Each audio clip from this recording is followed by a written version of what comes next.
than you are in Australia right now.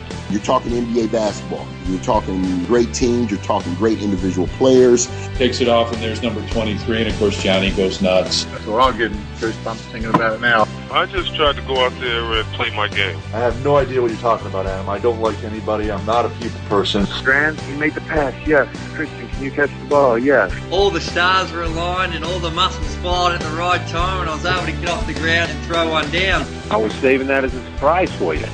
And now, introducing your host for In All Airness, Adam Ryan.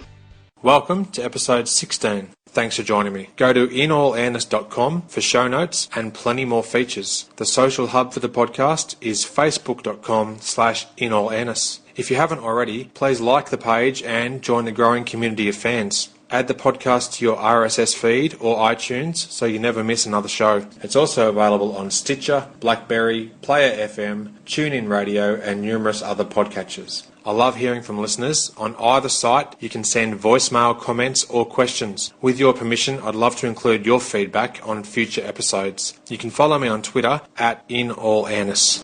My guest today carved out an impressive 14-year career in the NBA. He played 7 seasons with the Cleveland Cavaliers, and the mere mention of his name elicits memories of one of the greatest basketball games ever.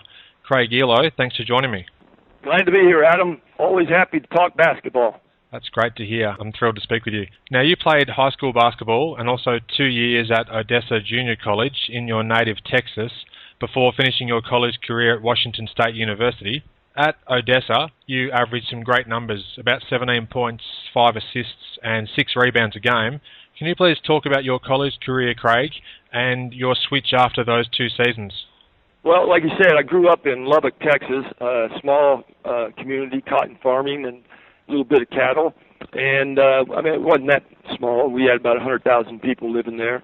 My high school was relatively small, but we did play in the big, we have classifications, 5A, 4A, 3A, 2A, like that. And I was in a 5A school and played with some pretty good players because at a 5A school, the enrollment was up. I think I graduated with about 600 or 700 kids in a 4-year school, so about 2,800 kids at the school. So lots of things to pick and choose from. Wasn't a man built for hand-to-hand combat. I was very small my sophomore year. I was about 5'9", 5'10", barely, and weighed probably 125 pounds. So everybody called me Sticks or Skinny Bones. All right. And but I could play. I played out in the driveway all my life. I was out there, playing my own game, or if there was a game going on with some of the neighbors, I was always playing, and absolutely loved the game. It was one of those things where it just clicked that that's exactly what I loved doing. And played all through junior high, and then when I got to high school, it's interesting. As a sophomore, I made the junior varsity team, and then between my sophomore year and junior year, you're going to get a kick out of this.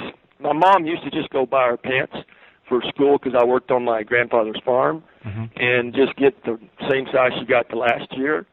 So entering my junior year, she went and got my size 29s or whatever it was, and came and put them on me, and they were like shorts.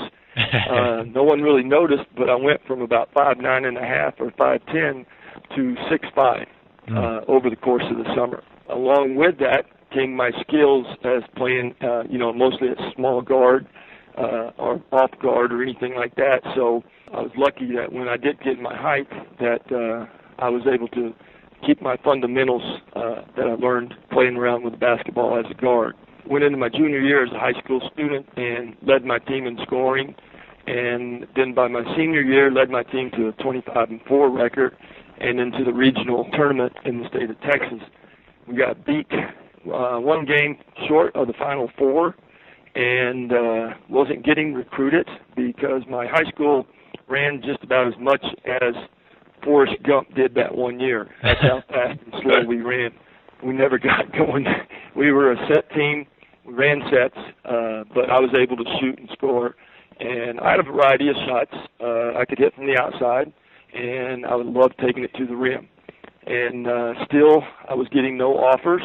And the only offer I did receive was the Odessa Junior College coach, Odessa's about 150 miles from my house, called me and said, hey, why don't you come down and we'll take a look at you and see if you can play here. So I hopped in my car, drove down there, put about $10 of gas in, barely made it down there, played with his guys. He said, I like you. Yeah, you can come on down here and play. And went down there and was freshman of the year in the conference, and then by my sophomore year garnered some All-American, honorable mention All-Americans awards. And that led to being recruited a little bit better than I was out of high school, and that took me to Washington State, where I played for the great coach, George Raveling. And my 2 years there, we didn't win anything close in the Pac-10 the first year, but the second year we finished second. We made it to the NCAA tournament as an 8th seed. We beat Weber State in the first round, and we played Virginia, who had Ralph Sampson and Craig Robinson at that time, and they believe they were ranked number 4th in the country. And we battled those guys right up until the last basket and winded up losing 54-51 in that situation. Thought my career was over with. I had not heard anything about anybody saying, well, he's going to play in the NBA. So the history was written, and I thought my years of playing basketball were done until the next week when I got back on campus. Coach Raveling calls me into the office, took me in after we lost our last game, and was laying out my itinerary and calendar for the next about 3 or 4 months, where he was working his tail off to get me into these places where the NBA scouts would be watching games. I was fortunate enough to go to Portsmouth, Virginia. There's a big one over there on that side of the country. There's a smaller one in Lewiston, Montana, which I guess the NBA scouts really like because they love the food and stuff there. And there was one in Phoenix, and there was one in Hawaii. He wouldn't let me go to the Hawaii one because he was afraid that I would goof off too much over there. So he kept me at home, and then took me and put me in one that was just starting up in Chicago. And the Chicago actually held the title, the NBA pre-draft camp. So really not going to Hawaii really helped me tremendously by getting me into the Chicago camp. I was in front of general managers, head coaches, and NBA scouts from all the teams in Chicago. Certainly, it sounds like George Raveling did all he could to help you out with getting in front of those scouts, and then that obviously then helped you come draft day. Yes, he did all the work. Like I told you, I had no idea what I was doing. The only thing I knew was I'd gone to 4 years of school. I was still about a semester short when I transferred from junior college to Washington State, lost a few credits, so I got behind a little bit. So I was just going to work on that degree and then head back home to Texas and probably go to work on my grandfather's farm, which grew cotton and cows. Incredible turnaround from where you thought you were heading, and then all of a sudden, come the 1983 NBA draft, the Houston Rockets picked you with selection number 48, and your draft class included future All-Stars like Clyde Drexler, Dale Ellis, Jeff Malone, Doc Rivers, and also one half of the Twin Towers, who would also become your fellow teammate, Ralph Sampson. Can you just talk a little bit about that draft day and your experiences on that day, Craig? Well, draft day actually took part in June. We had just finished our last spring semester as a senior, and Coach Raveling was a guy, he had great vision, and he had a camp called Cougar Cage Camp that was just drawing numbers left and right, probably 800, 900 kids a week. Wow. Ranging from ages from 6 till high school. And so I was working camp with Coach Raveling at Washington State during the summer, and the draft came on. ESPN had just barely started their business, and they were the ones covering it, but no one was really watching it. I was outside working with my guys out on the outdoor court, and one of our assistant coaches, Coach Larry Hurst, came walking and found me, and he said, "Hey, I got to tell you something. Come over here." So I walked over there, and he's like, "Hey, you just got drafted." And I had no idea what he really meant by that, and I was like, "What do you mean?" He said, "Well, the Houston Rockets chose you in the 3rd round, the 48th pick, to be part of their draft this year." So I went a little higher than I thought I would be, because Coach Raveling had heard other stories of more like, 7th or 8th or 9th round. So I jumped up pretty high. in the draft, which helped me out tremendously in the confidence area, knowing that I was able to get that high up in the draft. Third rounder still had a really, really long shot of making it. You got to remember the teams were roster of 12. Probably 9 of them were, players that were coming back. You draft your number 1 pick as number 10. So there's basically 2 spots there for, 8 or 9 guys to fight over. Mm.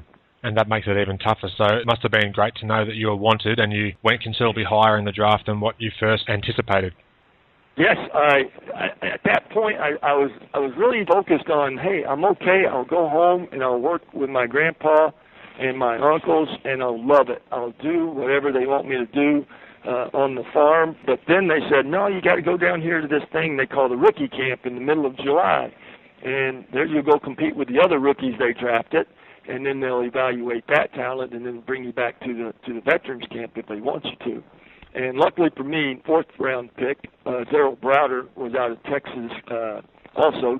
He was from TCU and a little point guard, and we hit it off, and he made me look really good, and I tried to help him make him look really good, and both of us got invited back to the veterans camp in October, and unfortunately Daryl didn't make it. I think my size had something to do with Houston keeping me. Now, a fact that I only learnt whilst researching for our chat today was that you suffered an injury in training camp prior to that rookie season. Can you just talk a little bit about what happened and the impact that had on your career in Houston? Well, I always believe that things happen for a reason, and blessings are always in disguise, and that was exactly what that was. It was the last day of training camp at Houston, and we were scrimmaging, and I just went in for a layup, got knocked on my tail by a bigger guy. I believe it was James Bailey, and just landed on the ankle badly and twisted it pretty hard when I came down. I was trying to get up and walk off the court, but I couldn't because all 3 ligaments had been torn, and there was just no stability in it. I guess the ruling on all of injuries in training camp is that a team can't cut you or waive you or let you go until the injury's been healed. So I don't think I was in danger of losing a spot on the Rockets that year, but the injury definitely kept me on the team. I was on the injured list from November to December, and then was able to get back in practice time in January. So it was truly a blessing in disguise, even though it kept me from participating my first year in the first part of the season. Yeah, right. Fast forward a bit to 1986. Your Houston Rockets met the all-conquering Boston Celtics in the NBA Finals. Your team was led by the Twin Towers of Hakeem Olajuwon and Ralph Sampson. And Boston, you're up against a team for the ages, filled with future Hall of Famers like Larry Bird, Kevin McHale, Robert Parrish, and Dennis Johnson. What are your memories of that run to the finals, which included Ralph Sampson's amazing buzzer beater against the Lakers in that Western Conference Finals? It was kind of just a team of destiny. We fell into good fortune when the coin flip actually got Ralph Sampson in the 83 draft with the number 1 pick. The next year, the same thing happened. We were in the coin flip again, and we won that, and I was able to draft Olajuwon. We made the playoffs that second year of Ralph's and first years of Hakeem, but got beat by Utah. And then the third year, things just fell into place. We had a great point guard in John Lucas, and he was able to distribute the ball between those 2 guys and took us to the Western Conference Finals, where we beat the Lakers 4-1. And it was a miraculous shot that Ralph took. At the end of the game, he just kind of caught, turned, and I don't even know if he ever even looked at the basket, but he threw it in, and it took us to the finals that year against the Boston Celtics. And I don't know if you remember or not, but you listed all the guys, Hall of Famers on that team. They were 40-1 at home that year, and they were the Bulls before the Bulls were who they were when they won 72 games. I think it was a little harder at that time to win that many games. The league wasn't watered down yet with all the expansion teams. So making the finals in the Western Conference, beating the Lakers, who were the reigning champions, and playing the Celtics in the old Boston Garden, I mean, that's a dream come true for any basketball player. Yeah, it definitely is. Now, there's a classic photo of your Houston team in the locker room where you're all wearing sunglasses. Describing it doesn't do it justice. It was a photo recently uploaded to the Grantland website in a piece about the 1980s Rockets. Do you know the photo that I'm referring to? Yeah, I do, and there's a little bit of history to that. I don't know if you're familiar with ZZ Top. Yes. But they were living in Houston, and they were big supporters of our team. And I think they had an album out that was, the long beards and the sunglasses. And our little equipment manager was very good friends with the ZZ Top guys, and they gave us some of those sunglasses to wear. So we tried to honor them by being fans by taking a group picture. But you're right, it doesn't do us justice.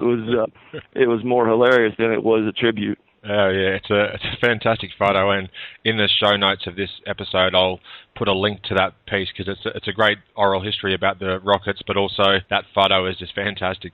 Now, the story of you securing a roster spot with the Cleveland Cavaliers is one that inspires. The Rockets waived you prior to that 1987 season, which left your career at the crossroads. Can you please talk about your brief stint in the CBA and how Cleveland ended up finding you? Well, I just said we came out of the NBA Finals against the Boston Celtics. I was a seldom used player on that team, but I always figured that when you had teams that stuck together, that would make your championship runs even better. So I didn't go into my fourth year being laxed. I probably expected it to just be the same team. But this is where you learn the business side of it, and I was going to make, $105,000, and there was a 6'6" kid from Santa Barbara, Connor Henry, that was pretty typical player, just almost identical to me, that was going to make just $40,000. And back then, that dictated the people that were expendable, and I was expendable, so I was the last cut of the Rockets from training camp. Spent about 2 weeks thinking that someone would pick me up off waivers. No one did. Rudy Tomjanovich, who was my assistant coach at Houston, knew Tom Nisaki, who was coaching a team in Jacksonville, and said, hey, Elo really can play, and he needs a place to play. So Tom made room on his roster, and I wound up going to Jacksonville, playing about 5-10 games. Mm-hmm. And that was when Mark Price had an appendectomy up in Cleveland, and they were looking for a guard to help fill that spot while he went through this for a 10-day contract. So I signed a 10-day contract to just fill in for Mark while he was recovering. But I took it as, hey, this is an opportunity that I can't let go, and if it means knocking Mark Price off the roster, then, that's the way it's got to be, because I'd just been knocked off of a roster, so I had that chest full of that pride and ready to go at them. So I was going to say, this is my opportunity. I'm going to do everything I can. And I think I flew in, and we played the Pistons that night in Detroit. I didn't play. I didn't have a chance to play. I didn't know what they were doing or anything. Yeah. It was a back-to-back, though, and we wound up coming back home to play the Pistons, and Coach Wilkins had gone over the offense with me, and I was able to play.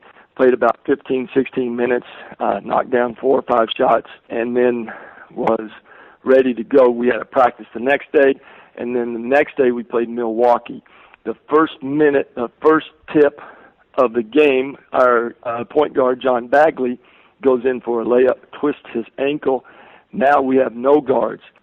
We have Ron Harper and Johnny Newman, both rookies, on the bench, and Wilkins is like, you've played 3 years, so I'm going to play you. So he stuck me in there, and I wound up playing an overtime game, 53 minutes of a possible 53, I believe. Yeah, overtime, right? 48 minutes, 53, 5 minutes. Yep. Played the whole game and did really well, scored some points, and took care of business. And that point on, with the next game, I got to start, had 26 points, and it was just that thing where I just told you I was not going to let an opportunity slip by. And also, I guess, at that stage, you must have been really pleased that you continued to develop those fundamentals when you were growing up as a younger player, and they really came to the fore and helped you secure a spot on the Cavs going forwards. Couldn't have said it better. You're exactly right. Nice to hear. Now, I'd like to jump to the 1989 regular season. Your Cavaliers were like a kryptonite, pretty much, to Michael Jordan and the Chicago Bulls. You defeated Chicago in all 6 meetings in the regular season by an average of more than 10 points a game. So before we talk the playoffs, can you recall that dominant regular season that you had with the Cavs? You went 57-25, and that gave you the 3rd seed in the Eastern Conference. Yeah, we were rolling, everything clicking. Wilkins was a coach that made everybody do something in the offense. There was no one-on-one. There was no isolation. There was nothing on the offensive end. We ran sets that got people open and got people shots. We were a great passing team. We shot the ball well. The NBA at that time was averaging about 107, 109 points a game. We were right at that average. We were about 109, and I believe we were holding teams to a little about under 103. So even our defense was good. I had 2 shot blockers in Larry Nance on that team and John Hot Rod Williams. So our defense, we could pressure out front because we had 2 guys back behind us. Yep, I must admit I loved watching your Cavs teams of that era, having since gone back and looked over game tapes and DVDs and things I've acquired over the years. You had just a great starting unit in particular with Brad Daugherty, and had Ron Harper when he was at his most athletic, and just some great players, and Mark Price as well, who you mentioned earlier. So can you maybe just talk a little bit about some of the teammates that you played with and the camaraderie that you must have developed over those seasons in Cleveland? Well, I was a little nervous when Mark came back because he was like a bull in the china shop. I mean, he wasn't going to let me take his job. Yeah. So right when he got back in, boy, we started battling back and forth against each other. And then our other point guard, John Bagley, got better with his ankle. So then they started playing against each other. And John had been there a long time, and he didn't want to give up his job. So it made for very competitive practices, intense, and it carried over to the floor. And it was done so well by Coach Wilkins that he never let anything get out of hand. There was no fist throwing at anything. There was no talking back and forth. Mm-hmm. It was just, we were teammates, and we were making each other better. And that's the way we took it onto the basketball floor. And like you said, wound up with a 57-25 record that year. And the Bulls were in our division. We faced them 6, 3 at home, 3 away, and we demolished them. Mm. Until we got into the playoffs, we were the 3 seed. They were the 6 seed, and they threw out those. I think they were probably the first, Adam, to come out with the black shoes for the playoffs. And that mojo worked on us because they took us to 5 and then the shot. Yeah, they rocked the black shoes, and yeah, you're right, it may have had some sort of effect on you in some small way. Now, in Australia, the first NBA game I ever recorded on videotape, and that's showing my age as well, was round 1, game 5 of the 89 playoffs, as you mentioned, the shot. I practically wore the tape out when I was watching it so many times back in the day. Earlier in the series, you had to sit out Game 3, I believe, and then you had a limited impact in Game 4. But when it came to Game 5, the 5th and deciding game, it was a whole different story. Now, before we chat about Game 5 and the memorable moments throughout the whole game, can you just talk about those earlier games in the series, Craig? Yeah, I was on the scout team, basically, and my job was to emulate Michael Jordan on the scout team. That was me. So I got to be Michael Jordan. So I looked at all of his moves. I had all of his moves down. I was flying like he was. I was shooting like he was. And then I thought I could do anything he would do. And I took off once and I landed and I about twisted my ankle off. Not the one that I hurt when I was younger, the right one. And it swelled up immediately. And I couldn't walk on it. It was an injury that shouldn't have hurt us because Harper and Johnny and those guys were very capable of taking care of those minutes. But, yeah, I just had to wait until the swelling went down and then get back out there. And I had a tough old dad and a tough old grandpa that said, hey, put some tape on it, spit on it, whatever you have to do. Get out there and do it because they're still playing and you're watching. Yeah. And that's exactly what I did. I just said, I'm never going to get this chance again, this probably like this. So just taped it up really tight, wore a high lace shoe, put an extra sock on, and lo and behold, turned out to be my best career game in a playoff game, and it came against the Bulls and Michael Jordan. And it was such an important game as well at a very pivotal time in the series. In Game 5, you had a huge fourth quarter on your way to 24 points, so you led all Cavs in scoring. Mark Price and Ronnie Harper, they also went for 20 plus, and you were ably assisted by Larry Nance and Brad Daugherty as well on the rebounds. On the second last play of the game, you inbounded the ball to Larry Nance. He gave it straight back to you and you drove strong to the hoop, giving Cleveland the 1-point lead with just 3 seconds remaining. Can you describe your emotions as you were heading back to the bench for that final timeout? You were obviously grimacing. You were supported there by Mark Price. You were both injured. Just talk about that experience, that moment, and what happened shortly thereafter. Well, I'll even go back into the timeout. Michael had just scored on a shot. They had the ball with 19 seconds, and they worked the clock almost perfectly and got it down to 6 seconds, and he takes a nice little banker with me behind him and Larry Nance in front of him and puts it down. And then they know that there's 6 seconds left, so we go to our timeout, and Coach Wilkins is his X's and O's are as good as anyone. That's why he's a Hall of Fame coach. He knew what to do. He knew that the Bulls would concentrate on our two consistent scorers, and Mark Price and Ron Harper. Yep. He stuck them over on the off side of the ball, put Larry Nance right down on the block, and he got Brad right in the middle between Mark and Ron, and Big Brad was going to set big old screens on both of those guys and try to get them open and try to keep that whole side over there occupied. Yep. While I just threw that ball into Larry Nance when no one was looking. And sure enough, Coach said, okay, when the guy's guarding you out of bounds, watch his feet. When he jumps, you throw it. So when he's up in the air, the ball is in the air to your teammate. Now you've got to jump on him. And then he said, you know what you do? It's a give and go. That's all it is. It's just a simple give and go. Yeah. And it worked to perfection. I mean, I had a clear path. I mean, Michael came over at the last second when he saw it, but he was too late. I'd already laid it up, and, you know, you could hear people screaming in the stands just like, yeah, Cleveland's going to be on the cover of Sports Illustrated, not the Bulls. So they were very thrilled until they stepped up and looked at the clock and said 3 seconds. Yeah, it's just so good to hear your analysis of what happened there and just talking about it. Really just brings back memories and chills for me, so I can only imagine how it would be for you. In that previous play that you did mention, when Jordan hit the shot with about 6 seconds left, it seemed like as he went by you, his elbow clipped you in the face on the play. Can you just talk about that for a moment? Yeah, it caught me pretty good. Yeah.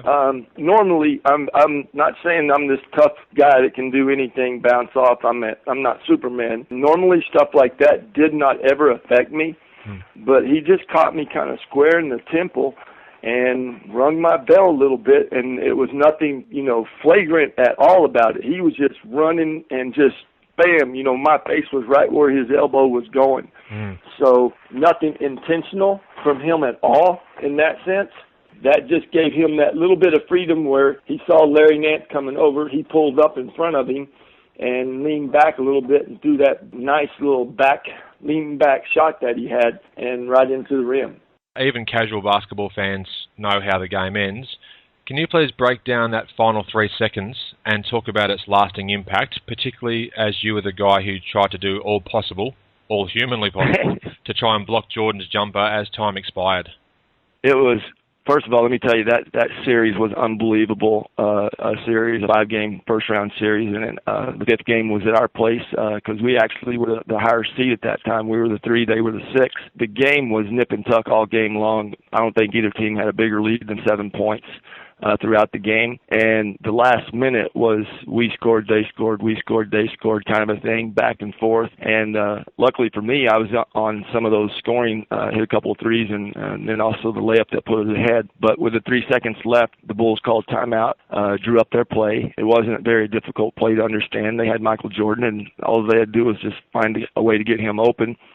We had 1 timeout left. As soon as we walked out of our timeout and Chicago set up, we called our timeout to set our defense. And, of course, that gave Chicago a chance to change it, but they didn't. They walked right back out, set up the same way. And we decided in our timeout that we were going to take the man off of the ball, which was Larry Nance. And that goes against everything that Coach Wilkins ever coached in basketball. Remember, he's a Hall of Fame coach and a Hall of Fame player. Yeah. And he took a man off the ball where he was always pretty adamant about having someone to take the vision away from the passer, but put Larry Nance in front of Michael Jordan and put me behind him. And we were going to double team him and try to keep him from getting the ball. But I think he took 1 step to the right, got Larry off balance, and then broke out to the sideline on the left wing, caught the ball there where I was at that point chasing him. And as soon as I was chasing him out to the wing, he was changed directions, was heading back to the free throw line. So I had to turn my direction and run.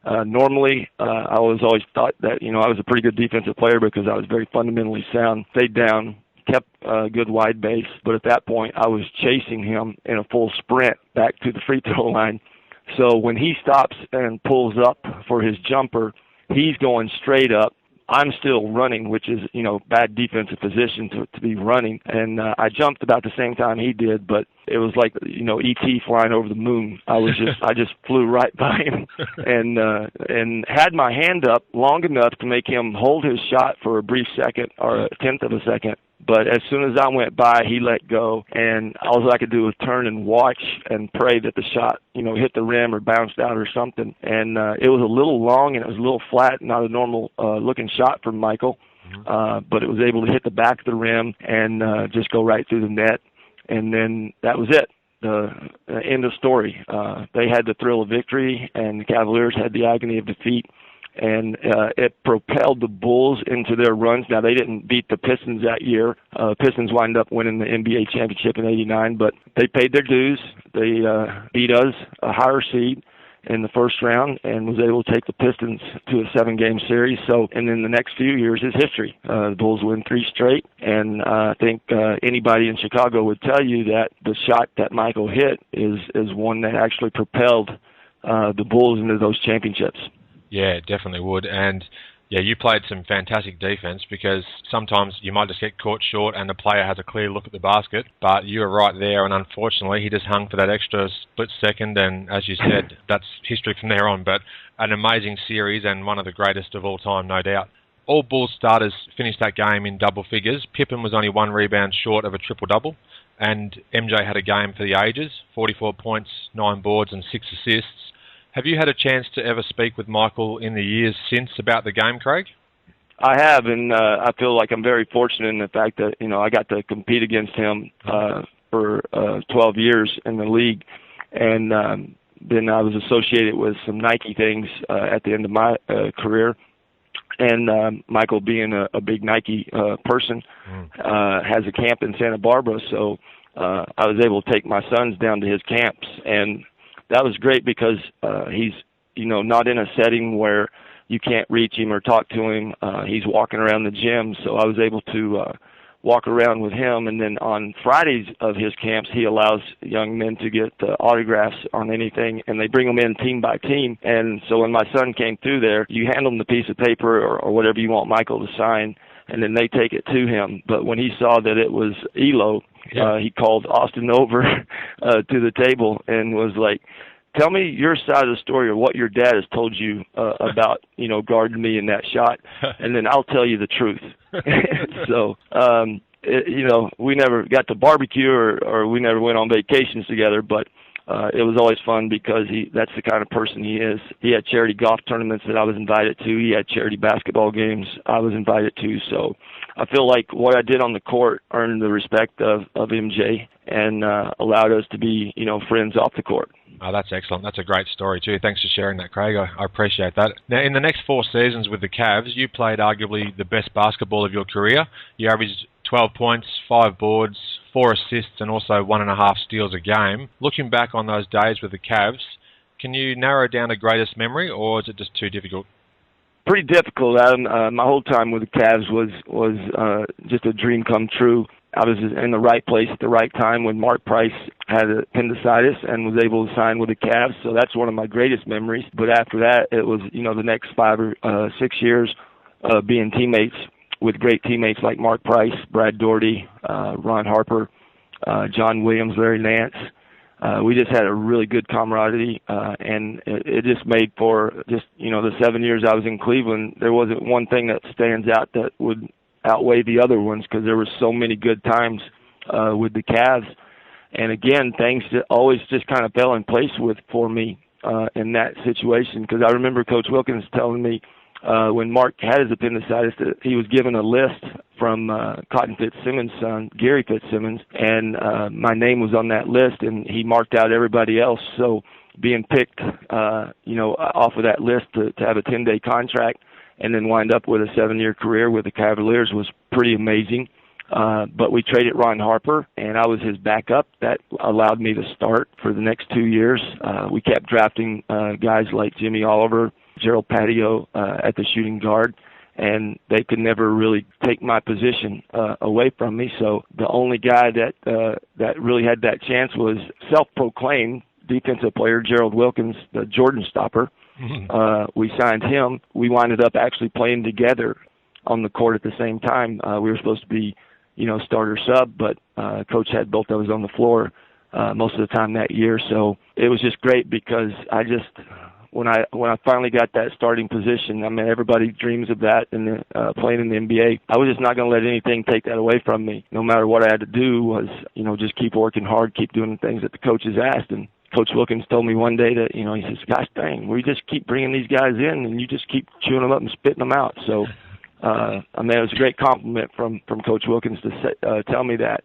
But that's the way I was always taught and the way I was always learned from, my parents' work ethic and even my grandpa and all those guys. So it was just amazing, the whole 7 years there. I could tell you, go on and on with memories and stuff, but all of them were great. Yeah, that's excellent to hear. You've obviously got some very fond memories of the whole time you spent with the franchise, and you're talking about Lenny Wilkins there. That leads in really nicely to my next question. Prior to the 94 season, you signed as a free agent with the Atlanta Hawks, and Lenny Wilkins had left the Cavs to become head coach of Atlanta not long before you signed, and then he was named the 1994 Coach of the Year. Can you just talk a little bit about your relationship with Lenny? Obviously, you hold him in high regard, but can you just talk a little bit more about that, please, Craig?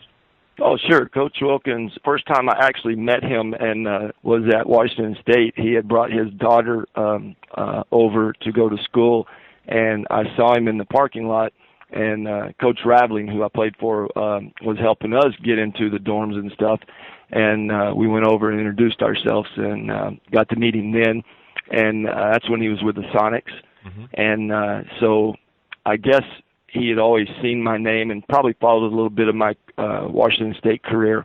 And then, like I said, when he was the Cavaliers coach, they gave him a list of players that he wanted to have, come in for Mark while he was on the injured list. And my name jumped out on him, and so he signed me there.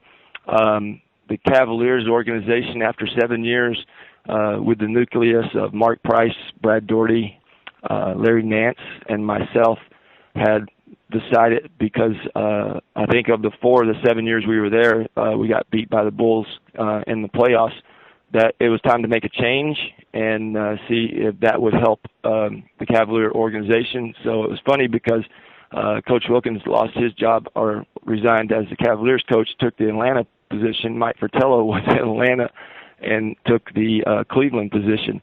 But when Coach Wilkins went to Atlanta, that was the first thing that he said. He wanted to see a list of the free agents, and I happened to be a free agent at that time, and was able to sign a 3-year contract with the Hawks because Coach Wilkins was like, nope, I want Craig, and Pete Babcock, the general manager, was like, okay, we'll go out and get him, and I signed on July 1st with the Hawks. And at that point, I'd spent 7 years with him in Cleveland and the next 3 in Atlanta. And at one time, as far as tenure goes, between players and coaches, Coach Wilkins and I had the longest tenure in the NBA of a player and a coach being together. Yeah, that's excellent to hear as well, that you continued to work alongside each other for a further 3 seasons. Now, you had some memorable teammates on those Hawks teams: Mookie Blaylock, Dominique Wilkins, Danny Manning, Steve Smith, and Christian Laettner, just to name a few. How did you find the mix of players and personalities in that 3 years with Atlanta, Craig?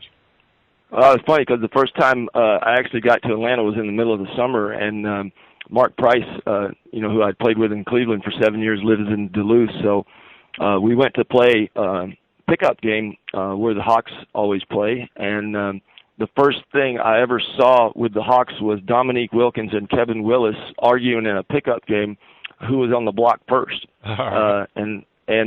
So Mark looked at me and said, boy, you're in for a treat this year if this kind of stuff goes on. Yeah. And Dominique Wilkins, awesome player and a great human being also. He was he was fun to be around and fun to watch in practice and in the games because he always did something spectacular. Kevin Willis was just a workaholic and just a rebound machine and loved playing the game. So with those two guys and Mookie Blaylock at the point guard and Stacey Augmon, the plastic man, at the off guard, the nucleus for a team was already set. So I was going to come in and just be, a bench player and a role player, which was fine with me because Coach Wilkins always gave me minutes no matter what. Yeah. But watching Mookie Blaylock play was great. He was a thief. He'd take the ball from you. If you turned or anything, I mean, he had steals left and right. And all you had to do was run out in front of him then, and he'd hit you and get layups. So the 7 years I was in Cleveland, we finished second in our division to the Pistons and the Bulls like 4 or 5 years.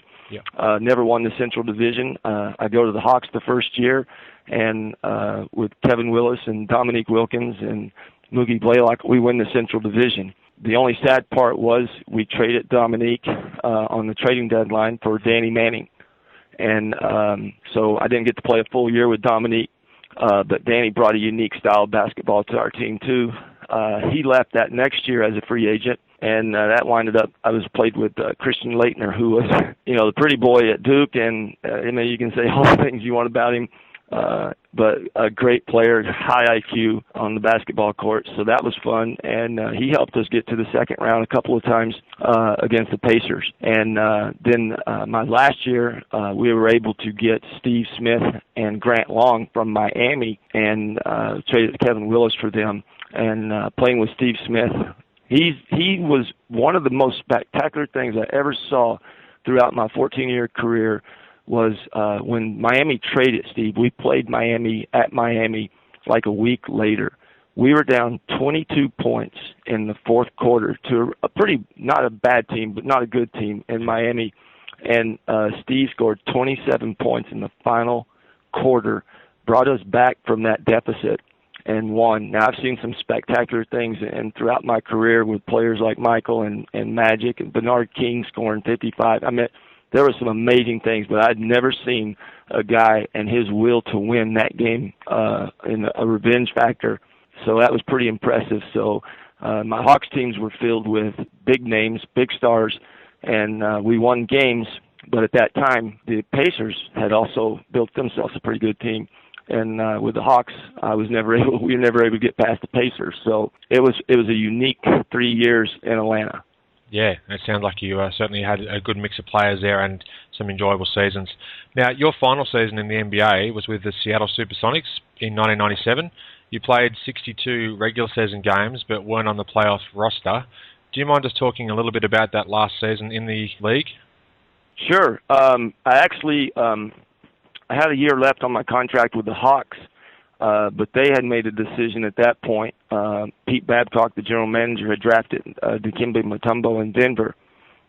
They had to clear space because they wanted to get Mutombo, and the Hawks winded up letting go about 5 or 6 guys, myself and Stacey Augmon, Matt Bullard, and some bench guys in order to clear cap room to bring in Mutombo. I just finished my 13th year. Never thought I would ever, play that long, and I had 1 year guaranteed money on my contract, so it was like a decision to be made. The Sonics had just came off the finals with the Bulls, yes, and Wally Walker, who I played with as a rookie in Houston and who helped me get back into shape when my ankle healed, was the president and general manager at the Sonics, and he was like, called me out of the blue and said, we don't have a lot of money, give you the veterans minimum, but we would love to have you come in, stabilize our locker room with your maturity. And, if we have to use you in the game, Coach Carl really likes the way you play. We would love to have you on our roster. And my wife being from the Pacific Northwest and having always wanted to live in Seattle, here was our opportunity. So I jumped at it, and I knew when I went there that the minutes may not happen because their team was pretty well set with a team that just played in the finals against the Bulls. Yeah. But it was just an honor that Wally Walker and Coach Carl actually felt like this is a veteran that we'd love to have on our bench. and it was a good year. We got beat by the Rockets that year, though, in the second round with Charles Barkley and Olajuwon and all those guys. So it didn't work out like I thought it would, because having a team that just played in the finals call you and say, hey, we want you on the roster, I was thinking at this point in my career, hey, why not? And, maybe get back to the finals and get to experience that again. So the Sonics thing was just kind of came out of the blue, but it worked out great because it got us, my family, back to the Pacific Northwest. Yeah, veteran leadership obviously is very important to help try and stabilise the team as well. So it's great that you were wanted as well, not just choosing to sign there because of any other reason. So they actually wanted you there, which makes it even more special. You're currently an assistant coach at Eastern Washington University. A little over a year ago, you were close to securing an assistant coaching job at the Cleveland Cavaliers. Now, with your resume, you clearly have a lot to offer the NBA. With talk of a possible franchise relocating to Seattle, is it fanciful of me to even suggest that you'd be a key candidate to work for a new organisation? I would view anything as an opportunity. The experience that I'm getting right now is the experience that I need at coaching, and that's being a bench coach and an assistant coach, coming up with ways. I have the offense, and one of our other coaches has the defense. So this is valuable experience for me here at Eastern. I think, though, if an opportunity came up like the Cavs situation did come up, Coach Hayford has always said and has said, you have the freedom to pursue those things. And with the Sonics, I'm not going to say the Sonics moving back to Seattle, but if they do get a team, specifically the Kings, to come to Seattle, that would mean that a whole new staff would have to be hired there. Yeah. And, being in Spokane and not too far from Seattle, that would be something that, yes, I would love to look at if everything was right. And again, Coach Hayford gives me that freedom because he knows that that's something that I would really like to do. It was always get back to the level that I played at. I really hope, for what it's worth, that certainly does happen for you in the not too distant future. And I can honestly say it's been a real highlight speaking to you today. It's been great. Thank you very much for your time, and I wish you all the success in the future. All right. Thank you, Adam. I appreciate it. Thanks for calling back. Thanks for listening. I hope you enjoyed the show, and share my web address with your friends and colleagues, inallairness.com.